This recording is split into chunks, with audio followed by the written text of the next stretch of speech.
In this video, we're going to talk about the 5 big reasons why full-time RVing might not be for you. We hear it all the time. We go somewhere, we tell people how we live, and they're like, oh my God, you're living our dream. And maybe we are. You know, we're living our dream. And this video is not going to be us just like down talking our full-time RV life like it's the worst thing ever and something we're reconsidering. It's not about that. But there are some observations that we've made after 19 months of doing this full-time, driving around the country, working full-time, and still being full-time RVers, where we're kind of thinking, you know, there's certain people, this may not be the lifestyle for them. So we want to help you avoid really making a big mistake. Yeah, and it's some stuff that I don't think a lot of the other channels and the other RVers out there want to talk about. It's not a comfortable topic. We're going to reveal some things that we don't normally talk about, but I think it's going to help you decide if full-time RV life is really for you.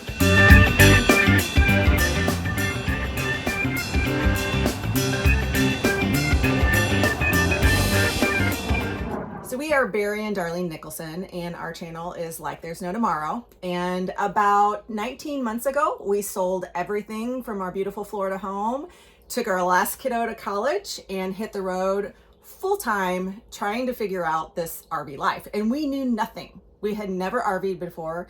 We didn't know anything about it. So just like you possibly, we watched a lot of videos and we learned some things, but these are some things that we're going to share with you that maybe people don't always share. For the last several weeks, if you've been following our channel, we have been going from the Southwest all the way up to Northern Indiana. And because we work full-time, we can only travel on the weekends. So this has not been the fun, go out there and do great stuff time of RV life full-time for us, because we do have to have this repair. We have a crack in coming out of our bedroom slide, and it can be possible frame flex. We don't know how serious it is, but we need to get it fixed, and we wanted the factory to do it. So we made that journey. We're going, but it's not the ideal thing, and it is again part of the RV life story that you may not always hear about. And I tell you what, going from Southwest to Northern Indiana this last weekend of travel, oh my gosh, it was so cold. Yeah, and it's been expensive. Very expensive. I mean, we spent like $250 a weekend traveling all day. 3 weekends. Yeah, 3 weekends, Saturday and Sunday, all day those days, usually 5-6, hours each day. And so this is the stuff that we're gonna talk about a bit, because sometimes this happens. This doesn't always happen. No. This is a unusual kind of thing. But the more you know, the more you can prepare, and that's what we want this to be about. So you think you're going to get into this full-time RV life to save money? You could. We have to say that we have a 44-foot toy hauler, an Alliance. It's a 2022. It's a newer RV. We have a newer truck. We have a Ford 350 dually. We spent the money on those things because this is the lifestyle that we wanted for us. You could go nimble, you could go small, you could go used, you could get your costs down. It really depends on what kind of camping you want to do, and you can do it in a full-time manner, right? Yeah. I mean, we really feel like if your motivation to do this lifestyle is saving money, there is a way to do that. I mean, maybe staying stationary or doing something like that, or going like right out of the gate, do a lot of boondocking, or going solar or something like that. But personally, for us, that was not our motivation. Our motivation was that we wanted to get out and travel and experience new things, to change things in our, because we'd lived in the same house for so many years, raised our kids, did the typical kind of lifestyle, and we wanted it. We craved change. We craved adventure. That's why we wanted to do this. It wasn't because we wanted to save a lot of money. Yeah. And again, if you really got into boondocking and you weren't staying at the RV parks and all that, you could save money. And let's talk about the RV parks. Okay, since even we started, we've seen prices rise. We have stayed in some state parks with some full hookups, but sometimes just like partial hookups. And we've paid between $10 and $20, $25 for those state parks. But we've also wanted to stay in beautiful, amazing places like Santa Barbara, California, where our friend lives.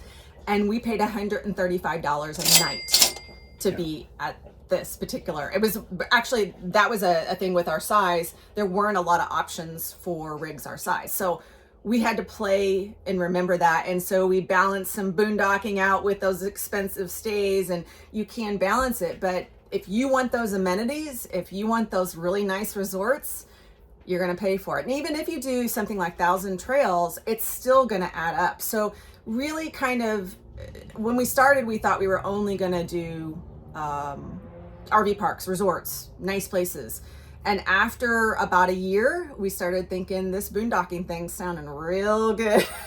So we did invest in solar, and we did spend almost the entire winter on and off grid. So, you know, I think at one point we were a month out boondocking with just a couple days in to do laundry and clean, going back out. And you can do that in certain parts of the country.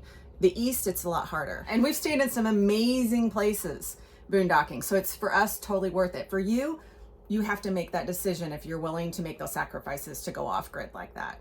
And that, you know, comes to some other topics of repairs. Yeah. You're going to have a lot. It doesn't matter. It doesn't matter if you have a brand new RV, or especially if you have a used one. I've never had a used RV. Can't speak to that, but I can only imagine that the repairs will probably be more often. But even with a brand new RV, you're going to be repairing something, or you're going to be buying some new gadget that you saw on a YouTube video that you gotta, I gotta have that. And so you're going to go install that. Now, obviously you don't have to spend that money, but there's things like maintenance. You know, I for the first time I greased the bearings on the truck. Yeah. Well, I bought a $100 wrench for that. I bought, by the time I got all the stuff, the parts and all that stuff, it was like $200. So, and I still had to do the work myself. So, and then if you're going to pay mobile RV techs, which we highly recommend, certainly opposed to taking it to a dealer, they make what, 150, 125 bucks an hour. It can add up. It can add up. But, things will break. Just because you get a new RV doesn't mean our black tank poles have broke twice. Now I think it's a little user error on that one. No. But you'll walk through your RV after you move and there's screws out and on the floor, and you're like, okay, what was that holding in? It's just always a little something. Hopefully it's nothing big like what we're dealing with right now. But you know what? If you're prepared for those things, if okay, things are going to break, I'm going to get them fixed. I'm going to figure this out. YouTube's your friend. There's some great courses. The NRVTA has a course that will help you fix things and understand how the systems work. And I think that's a great idea.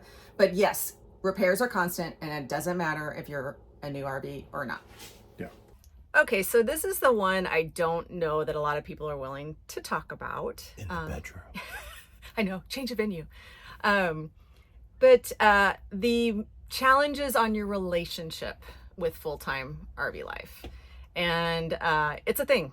It's a big thing. It's something that I don't know that we really took much consideration about. We didn't really think about I think when you first get going full-time, you're just so consumed with the how-to RV that you don't realize what all these anxiety moments and all this stress is going to do to you as a family, as a couple, individually, for yourself. It really was a bigger player than I ever anticipated. Yeah, because you think about it. Here's a few things that I want to spell out. Is that you are in a 300 square foot space. And that's considered big. Yeah, that's big. Some of these other rigs that are smaller, if you're thinking in like, smaller trailers or whatever, I can only imagine that could be even more of a challenge because you don't have separate time. You're just in proximity to really close all the time. At least we have some doors we can shut. You also need to think about the fact that both of you are doing something that is very much out of the norm. Mm-hmm. You are, we're in our 50s. We went 50 years of our life without ever doing anything like this. We'd never even camped much before. Actually, I hadn't camped at all. And so it's stressful for both of you individually, right? I'm having to learn how to drive the truck. I'm having to learn how to back up the truck. I'm having to learn how to hitch the truck to the RV. All these things that are completely new to me. And then everything else that goes with RVing. And that's just in the beginning. Yeah. So automatically you have that stress. But then there's some things, okay, so we got over that a little bit, but then there were some things that we discovered, especially about the way that Darlene travels. after we started. Yeah. Yeah. So, I always consider myself super adventurous. I never felt like I was a fearful person, or, I mean, sure, I think like any mom, you worry about certain things, stuff like that. But I didn't realize how much anxiety I would have about hauling this 44-foot toy hauler around. And in particular in mountain type areas, like high elevation. And I had no idea it was going to be such an intense anxiety. I've never had a panic attack. I've never, had anything like that in my history. So it kind of hit me unexpected, but it is something that we've dealt with since probably the third month. When we were in West Virginia in the mountains, and we had a little episode, and it could have been serious. It ended up being okay, but that set into this fear of, oh my gosh, we're going to go tires off the road. We're going to, it's almost ridiculous. And sometimes I catch myself and I'm like, what are you freaking out about? You're not going to just fall off the road, but when we get into mountain passes, we had one in going through, to Anza Borrego. We went through Julian, and it was tighter than I think either one of us liked, but I literally had to put my head down. Yeah. Yeah. And as I mentioned in the previous thing, is that I'm on medication for anxiety, so I don't have he that. Doesn't react. So maybe I should look into that, but it's getting better. The longer we do it, the more I learn to trust. I think it's going to get a lot better when I finally swallow my fear and learn how to drive the rig myself, because I can take some of the control. I think that as a passenger, you have no control, and so you tend to react because you're not the one driving, right? So it's something we're working on, but it was really hard for him to handle. It's hard for me. We've had a lot of arguments because I react, and that bothers him. And so these are things that, we didn't see coming. Like, I had no idea I was going to be that way. So it comes with the stress of RV life. I don't know how many times, well, it happens here and there. You'll hear them. And y'all know you do it when you look and someone else is backing in their spot and you're like waiting for the explosion to happen. Some people are really not nice to each other. I mean, screaming matches. And we've never been like that. It's been tense when it's hard to get in a spot, that kind of thing. But you really have to invest in each other, just like you would in life, in a sticks and bricks. But the challenges are more often, I think, in full-time life, because you're under some stresses a little bit more and you're in a close space. And when you argue and there's nowhere to go, there's not even, you got to just work it out. So if you think RV life is going to like improve your relationship or save your relationship, if you got some problems, all those problems are just going to be enhanced. Okay. So you need to be ready and willing for both parties to work through this stuff as it happens. Otherwise, you're just going to feel like you're arguing and stressed, and this thing is not fun anymore. So I think, finally gotten to the point where we know when we cross a line, we know, okay, take a breath. We're going to get in the spot. It's going to be fine. It may take a few back ends. Who cares? So you kind of just have to get to the point where you take a breath and go, it's this not worth arguing about. Yeah, absolutely. And we have some good friends who, one of them is very gung-ho about going after this lifestyle, and the other one, we just know, does not want to do it. Nope. And if that's the case, you're never going to convince them. And even if you did convince them, it would be against their will. Yeah, I think you're setting yourself up. Do the weekending, try it out, and if the other person's really willing to try full time, then maybe you'll be okay. But if we didn't even try it. We jumped in, and we've been married a very long time. We've been with each other since we were 15 and 16. So I think over time we've learned how to deal with challenges, and we know how to work it out. We're not going to keep arguing. We're not going to hold grudges. We're just going to work it out because we love each other and we want it to work, and we want this full-time lifestyle to work. So I think if you go into it knowing both parties are going to be that way, I think you'll be just fine. And it's not always all tense, y'all. No. It's great. I mean, we have amazing experiences. We do fun stuff. We laugh a lot. I think we're enjoying life more now than we ever did in our regular sticks and bricks lifestyle. So for us, this is a great move. But just know there's going to be challenges. But the thing is, I also want to encourage you to always have your separate time. Yeah. So Barry goes fishing, I go shopping, or I just let him go fishing, and I chill out here all by myself, watch whatever I want, do whatever I want. So it's good to separate and have separate time doing things, because otherwise you're with each other nonstop and you never get a break. And I think everybody needs a break. Okay, here's another big thing that might be a deal breaker for some of you, and that is that RV or full-time RV living, it can be a challenge to meet new people. And even, frankly, sometimes even have just even adult conversations with somebody other than your than your spouse or the one you're with.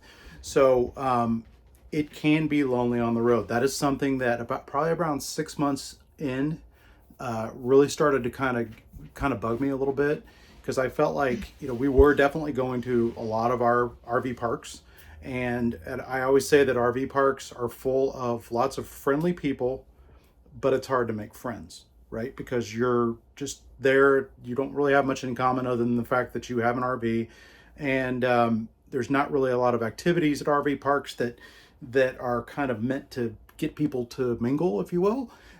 So one big lesson that we learned over the last year, and we've taken actions to kind of counteract, is that we feel that you really need to be intentional about trying to meet people on the road. And so the good thing is we've been able to do that. We've went to a couple, or actually 3 different escapers events. We talked about that in some of the other videos. We've been to Las Vegas. We went to Joshua Tree National Park. We also went to, where was the other place? Lake Havasu. And they're basically just meetups. Now, the thing is with those events is they are basically for people who can off-grid. So they typically don't have those in RV parks. So it's places where you pretty much have to go and you have to have your own solar power or water, all that kind of thing. So, but I would highly recommend them, if for no other reason than the fact that we were able to meet some couples that were very much like us.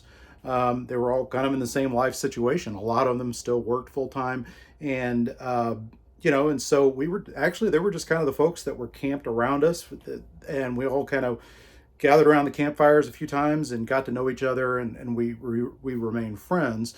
But along those lines, the other real trick to it is that you need to stay in touch, right? Because you're going to go your separate ways and maybe even end up on different sides of the country at some point. And if you don't stay in touch and make an effort to maybe to get back together, to, hey, let's meet up and wherever in Courtside or something like that, you're probably going to lose touch with those people. And it was nice while it lasted, but so that's the thing that we have seen. That's been a challenge. But absolutely, if you're going to full time, it's not healthy to not have relationships with other people other than just the one that you're with.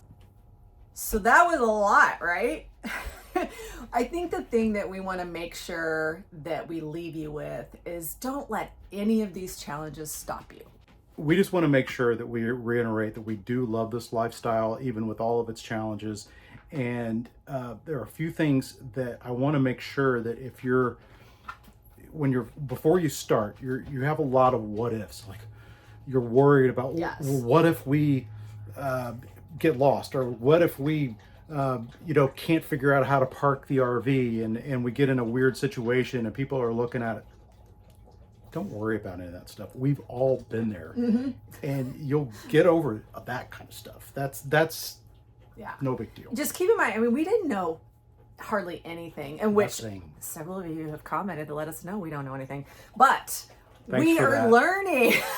And we want people to see us learn and experience this thing, because that's the reality. You're not born into it. You don't know every single thing. The guys that have been doing it for 20, 30, 40 years, they aren't making the videos. It's the people that are getting out there, putting in the time, figuring it out. And it's not that bad, guys. There hasn't been a challenge that made us think we made a mistake. Like, this is not for us. So you can overcome anything that comes at you. You just have to be willing to do the work to get there. Yeah, it's because I got to say, it's totally worth it. If you're going to take the good with the bad, the good can be great. Yeah.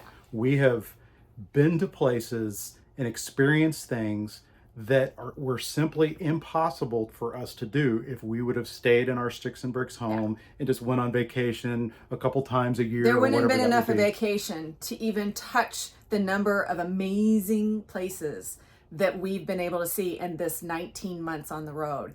And we're not done yet. We have so much more to do and try and see. And you know what? The way we RV is changing. We're changing. And the more you do it, you're going to figure out what your style is, what you like, where you like to stay, how long you like to stay at places. You'll figure it all out in time. And that's the beauty of it, is there's a full-time lifestyle is not for everyone, but you can make the choices to make it the best lifestyle.